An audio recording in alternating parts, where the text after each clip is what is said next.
Bonjour les enfants. C'est papa. Dis donc, trouvez-moi Vanister là. Yo, Vanister, viens ici. Viens ici, à moi quelqu'un. Viens ici mon petit. Viens m'expliquer ce que tu fais mon petit. Viens m'expliquer comment tu fais ça. Tu fais ça comment Vanister? Tu jongles ça comment Vanister? C'est même pas toi que je viens de voir en train de croquer la vie sur internet en plein Paris. Hein Vanister? C'est même pas toi que je viens de voir en train de vivre à Paris, manger ton argent de ton talent, écraser la ville de Paris du poids de ton talent, Vaniste. C'est même pas toi que je viens de voir sur Internet, là, en plein Paris. Tu fais ça comment? Tu as fait comment pour arriver là-bas? Tu as fait comment pour arriver là-bas? La sorcière Calabar. La sorcière Calabar, Lord Kameni. Maintenant, on va l'appeler la sorcière Calabar. La sorcière Calabar n'avait pas dit qu'elle t'a fermé le ciel de l'Europe. La sorcière Calabar n'avait pas dit que tu ne vas plus jamais mettre tes fesses de 2 kg. Elle avait même dit que tes fesses pèsent 2 kg. Elle n'avait pas dit que toi, là, tu ne vas plus jamais mettre tes pieds en Europe. Elle a confessé, jure au nom de ses ancêtres. Elle avait dit, je jure au nom de mes ancêtres qui m'ont donné le pouvoir de faire ceci. Vanister never put encore ses pieds à Paris, comme si c'était son Paris. Et là, des gens ont applaudi, ils ont dit, oui, la mère, la sorcière Calabar, oui. Elle a gagné ses points le jour-là. Mais je wonder que tous ces gens-là ne sont pas en train de le... Non, il faut que tu nous expliques. Tu es plus forte que la sorcière Calabar. Il y a deux options, Vanister. Soit c'est les autres, les Camerounais, qui sont jaloux. Parce que vous savez, pour que la sorcière, une nana comme la sorcière Calabar pousse, une feuille comme la sorcière Calabar, pour que ça pousse dans un environnement, il faut que les gens qui vivent dans cet environnement-là aient la jalousie dans le cœur. Que chaque fois qu'ils marchent avec quelqu'un, il ne rêve dans son cœur qu'il t'arrive quelque chose. C'est-à-dire que tu t'assois avec quelqu'un au bar, il paye même la bière, tu bois. Tu es content. Mais tu rêves qu'un jour il se rend gay, mais comme s'il ne va plus mousser devant toi pour payer la bière. La sorcière Calabar, les plantes comme la sorcière Calabar, ne poussent que dans les cœurs remplis de jalousie. Les gens comme les plantes, les feuilles, comme la sorcière Calabar, ne poussent que dans le cœur des gens qui ont le cœur rempli de jalousie. Donc, il y a beaucoup de gens qui te supportent, par exemple, qui étaient contents. Quand la sorcière Calabar a décrété que c'est fini le moussage, tu ne vas plus marcher avec tes petits mintiques pieds, avec tes petits pieds de chicotte et le drapeau accroché comme ça, là, comme si c'est à toi que Paris appartenait. Mais ils étaient contents. Pourtant, ils te mettent un like tous les jours. Je vous ai expliqué, le Camerounais à la base, fils de Pomba, génération 82, ils sont tous nés avec la haine, la jalousie et l'envie dans le cœur. C'est pour ça que les gens comme la sorcière Calabar existent. Alors, je suis en train de me poser la question, mais comment Vanister a fait pour déjouer les plans de la sorcière Calabar? Ou alors ce n'est qu'une escroc? Ou elle vous fait de la filouterie? Ou ce n'est qu'une escroc? C'est ça le truc le plus intéressant. Et toi, Tikindeng, logiquement, d'après la sorcière Calabar, tu ne devrais plus être vivant. Hein? Là, comment Tikindeng est en train de flipper. Il dit que comment le grand frère s'y rappelle encore la sorcière Calabar que je suis encore vivant.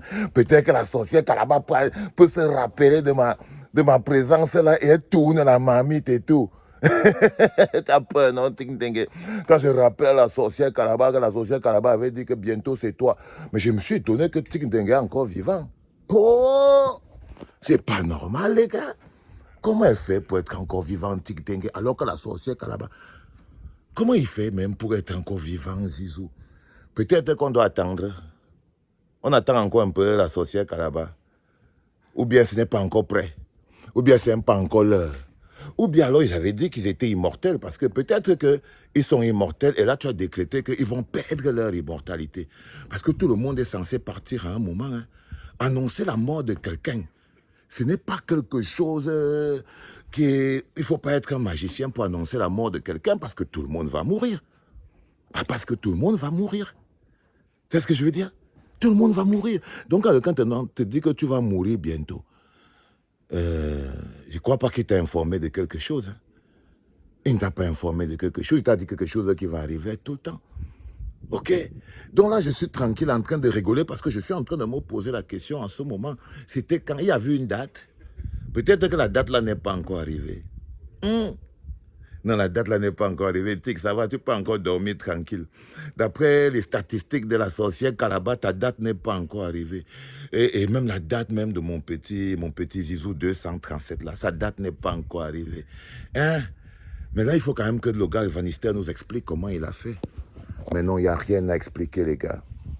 J'essaie juste de vous dire que lorsqu'on a détruit toute forme de cohésion dans la tête d'un peuple, lorsqu'on a réduit un peuple à la jalousie de l'autre, à l'envie de l'autre, ça c'est quand un peuple a peur d'assumer son échec dans le travail.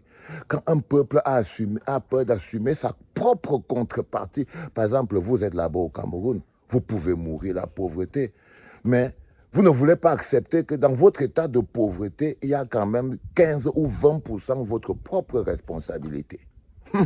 Et ce sont les 15% là qui font que vous soyez remplis de haine et de jalousie.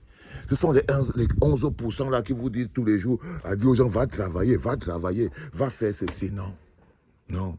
La sorcière Calabar n'existe que parce que dans votre cœur, il y a la haine et il y a la jalousie.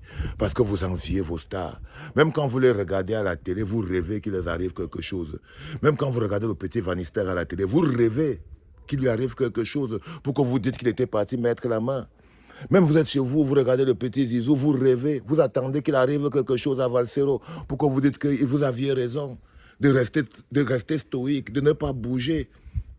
De ne pas bouger. Je me rappelle quand j'avais été arrêté. Il fallait écouter les rappeurs. Oh, Valsero rappait ici, là. Ils avaient trouvé un justificatif pour lequel ils pouvaient enfin justifier leur lâcheté légendaire. C'est-à-dire que le fait qu'ils n'avaient jamais pris position pour quoi que ce soit. Moi, je viens d'une génération de rappeurs qui ne connaissaient pas la revendication. Hein. Eux, ils ne connaissaient pas ça. Eux, c'était juste des plagieurs. Ils ne connaissaient pas non, c'était 5% qui connaissaient ce qu'on appelait vraiment faire du rap de revendication.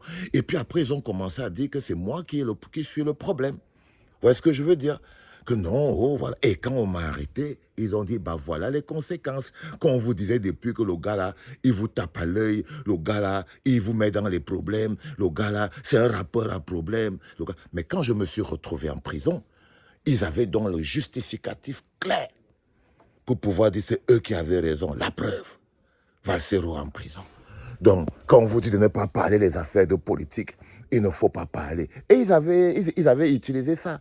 Que quand on disait aux rappeurs depuis que ne mettez pas vos bouches dans la politique, vous voyez que Valsero s'est retrouvé en prison.